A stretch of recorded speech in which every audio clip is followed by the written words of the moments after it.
Hi viewers, welcome to our channel. ప్రస్తుతం మనతో పాటు సీనియర్ జర్నలిస్ట్ దాము బాలా సార్ వారితో మాట్లాడదాం. నమస్కారం సార్. నమస్తే.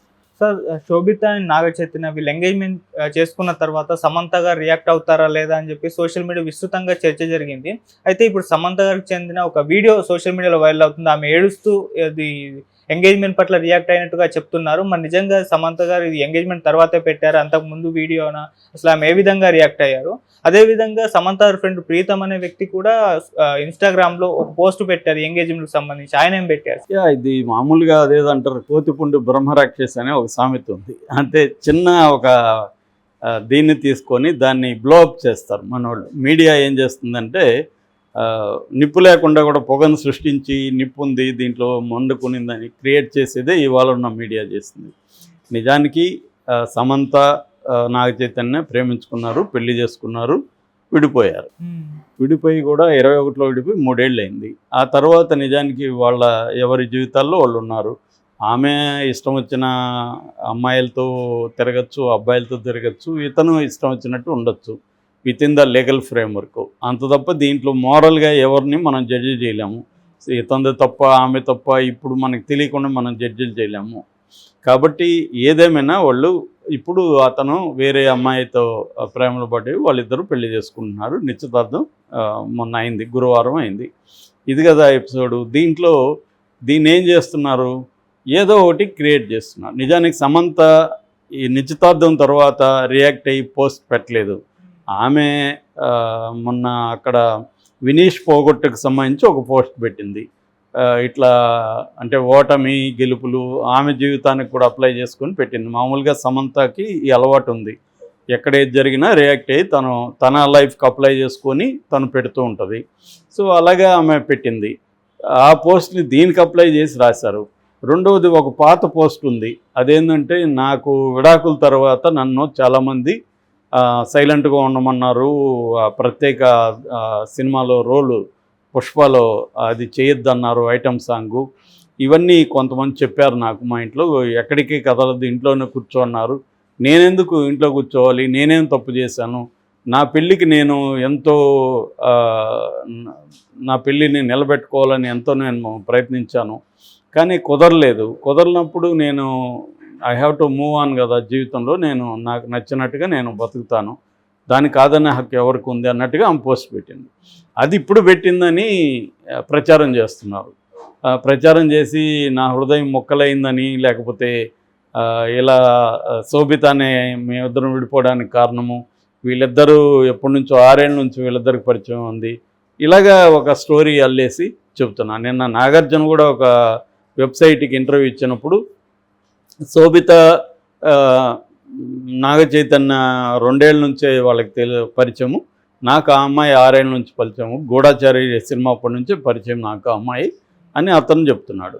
ఎప్పుడు పరిచయం ఏంటి అనేది మనకి తెలియదు. పెళ్ళికి ముందే పరిచయం. ఇప్పుడు ఒక వెర్షన్ ఏం వస్తూ ఉందంటే అసలు వీళ్ళిద్దరూ విడిపోవడానికి శోభిత కారణం, శోభితతో ఇతను లవ్ అఫైర్ స్టార్ట్ చేశాడు, అది ఆమెకి నచ్చకుండా వెళ్ళిపోయింది అనేది ఇప్పుడు వస్తున్న ఇది. ఎందుకంటే సడన్గా అందరూ ఎందుకనో, ముఖ్యంగా మిడిల్ క్లాస్ ఫ్యామిలీస్ కావచ్చు, విమెన్ కావచ్చు, సమంత వైపు, సమంత విక్టిమ్ అని, శోభిత ఇప్పుడు శోభిత వల్లే శోభిత వీళ్ళ కుటుంబంలో చిచ్చుపెట్టి ఇప్పుడు ఆ ప్లేస్లోకి వచ్చింది అన్నట్టుగా ఒక నేరేటివ్. ఎవరికేమీ తెలియదు. ఇక్కడ తెలియకపోయినా కూడా ఎవరి పాటికి నేను ఫేస్బుక్లో కూడా చాలా పోస్టులు చూశాను. సమంత విక్టిమ్ అని, సమంత ఫోటోలు తీయడం, సమంత ఇతను ఉన్నప్పుడు తీయడం. వాళ్ళిద్దరూ వద్దనుకోని కదా విడిపోయారు, మరి మనకేం సంబంధం? వాళ్ళిద్దరూ వద్దనుకోని విడిపోయినాక అది వాళ్ళిద్దరూ మ్యూచువల్ డైవర్సే కదా. ఆమె ఏమన్నా కంటెస్ట్ చేసిందా, విడాకులు వద్దని చెప్పిందా? ఇద్దరు కలిసి మ్యూచువల్గా చేసుకున్నారు. అఫిషియల్గా కారణాలు ఇద్దరు బయట చెప్పొద్దు అనుకున్నారు. మేబీ ఇరువైపులా ఇబ్బందులు ఉండొచ్చు, ఇరువైపులా కంపాటబిలిటీ ఇష్యూస్ ఉండొచ్చు. ఆమె వేరే వీళ్ళకి నచ్చని పనులు ఆమె చేయొచ్చు, ఆమెకు నచ్చని పనులు ఇతను చేసి ఉండొచ్చు. అది వ్యక్తులతో సంబంధాలు కావచ్చు, కెరియర్ పరంగా కావచ్చు, ఏమైనా కావచ్చు. కాబట్టి ఇక్కడ మనం స్పెక్యులేట్ చేసి మన స్పెక్యులేషన్ ట్రూత్ లాగా చెప్పి ఆ ట్రూత్ మనం ఇంటర్ప్రెట్ చేసి మనం ఏదో సత్యులు అయినట్టుగా వాళ్ళ గురించి మనం జడ్జిమెంట్లు చెప్పి అయ్యో సమంత నువ్వు ఇది, సమంత నువ్వు అది అని చాలామంది ఫెమినిస్టులు కూడా చూశాను పోస్టులు. ఇదంతా కూడా ఒక రకమైన మూర్ఖత్వం తప్ప ఎవరికి తెలుసు? శోభిత ఎప్పుడు పరిచయం అయిందో ఎవరైనా చూసారా ఇక్కడ? సమంత చెప్పిందా శోభిత వల్లనే విడిపోయామని? ఏమీ లేదు కదా. మరి శోభితను ఎందుకు విలనం చేస్తున్నారు? శోభిత అనే అమ్మాయి తనకి ఎప్పుడు పరిచయం అయింది, ఎప్పుడు ప్రేమలో పడ్డారో ఎవరికి తెలియదు. సో తెలియనప్పుడు నాగార్జున చెప్పింది అంటే 2 ఏళ్ళు అయింది వాళ్ళిద్దరు ఇదని. మనకు అంతకుముందు నుంచి కూడా ఎక్కడ ఫోటోలు లీక్ కానీ వీళ్ళిద్దరు కలిసి ఉన్నట్టు కూడా ఎక్కడా లేదు. 2 ఏళ్ళ నుంచే మనకు కూడా ఫోటోలు అవి రావడం అవన్నీ కనిపిస్తున్నాయి. ఇండస్ట్రీలో కూడా అంతకుముందు ఇప్పటికీ చాలామందికి శోభిత ఎవరు తెలియదు. ఈమె వచ్చేవరకు శోభిత అంటే ఎవరు రెగ్యులర్ సినిమాలు చూసే వాళ్ళకి కూడా తెలియదు. ఎందుకంటే మీ ఏ సినిమాలో కూడా పెద్ద ఫోకస్ కాలేదు.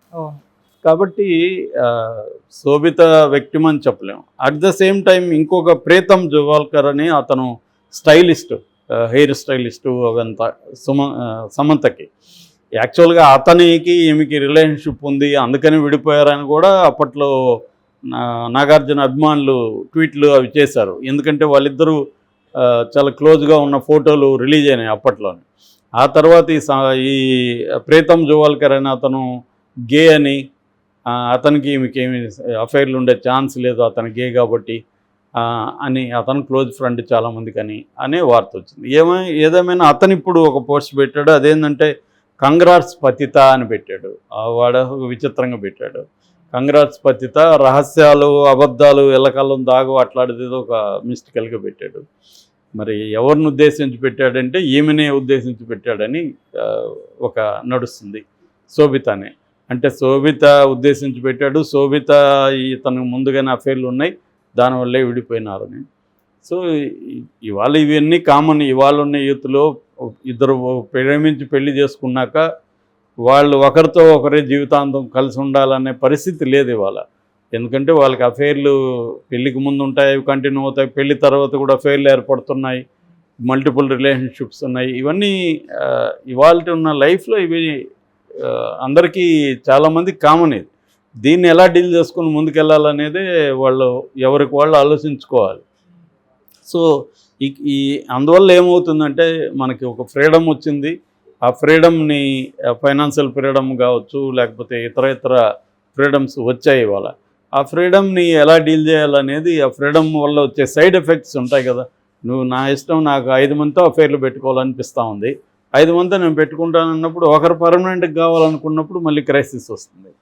నువ్వు 5 ఎవరు పర్మనెంట్గా వద్దు, నా ఇష్టం, నేను 5 కాకపోతే 10 మందితో పెట్టుకుంటాను అంటే అది వేరే రకమైన ఇష్యూస్ వస్తాయి. దాంట్లో కూడా రావనేం లేదు.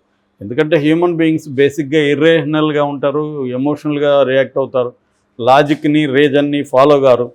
సో అందువల్ల ఇర్రేషనల్గా ఎమోషనల్గా ఉన్నప్పుడు హ్యూమన్ బీయింగ్స్ ఖచ్చితంగా గొడవలు ప్రాబ్లమ్స్ వస్తాయి. వాటిని డీల్ చేయాలి. అంటే నాకు ఆనందం కావాలి, ప్రాబ్లమ్స్ ఉండకూడదంటే కుదరదు. ఆనందంతో పాటు ప్రాబ్లమ్స్ కూడా వస్తాయి, వాటిని డీల్ చేయాలి. నిన్ననో మొన్ననో కూడా చూసాం, ఇద్దరు ప్రేమించారు, పెళ్లి చేసుకున్నారు, పెళ్లి చేసుకొని లోపలికి వెళ్ళారు, ఇద్దరు ఒకరినొకరు కొట్టుకొని చచ్చిపోయారు. సో అతను ఇంకా చావలేదా? ఆమె అయితే చనిపోయింది, అతను కూడా చనిపోయాడు, అతను కూడా చనిపోయాడు. సో మరి వాళ్ళిద్దరూ ప్రేమించుకున్నారు కర్ణాటకలో. సో ఇట్లాంటివి చాలా చూస్తున్నాం. ఎందుకంటే ఇప్పుడున్న టఫ్ సిచ్యువేషన్ అబ్బాయిలకి అమ్మాయిలకి ఇద్దరికీ ఉంది. సో దీంట్లో మనం గబుక్కన ఒకరి వైపు సైడ్ తీసుకునే పరిస్థితి లేదు. కాబట్టి అలాగా సమంత ఆమె ఒక స్ట్రగులరు, లైఫ్లో ఒక చిన్న ఫ్యామిలీ, క్రిస్టియన్ ఫ్యామిలీ నుంచి వచ్చి ఈ కెరీర్లో ఉన్నత శిఖరాలకు వెళ్ళి ఇదైంది, పెళ్లి చేసుకుంది. పెళ్లి చేసుకున్నాక కూడా ఆమె కెరీర్ కావాలనుకుంది. ఇవాళ అందరూ అమ్మాయిలు అదే పెళ్ళి అనేది డెడ్ ఎండ్ ఏం కాదు కదా. అమ్మాయిలకి పెళ్ళి అనేది వాళ్ళ కెరీర్కి, వాళ్ళ లైఫ్కి డెడ్ ఎండ్ కాదు. అది ఒకప్పుడు డెడ్ ఎండ్, ఇప్పుడు డెడ్ ఎండ్ కాదు. వాళ్ళు మళ్ళీ కంటిన్యూ చేస్తున్నారు, భర్తలు కూడా ప్రోత్సహిస్తున్నారు, అది జరుగుతుంది. కానీ దానివల్ల వచ్చే ప్రాబ్లమ్స్ కూడా వస్తుంటాయి.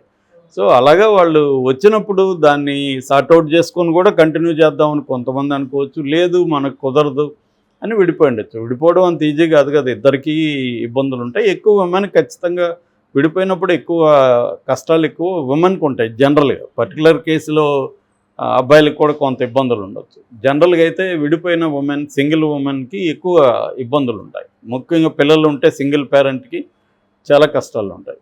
కాబట్టి ఈ యాంగిల్లో చూసుకున్నప్పుడు ఇది 4 రోజులు మీడియా హడావిడి తప్ప దీంట్లో అంతకంటే మ్యాటర్ ఏమీ లేదని నా అభిప్రాయం. Okay sir, thank you so much.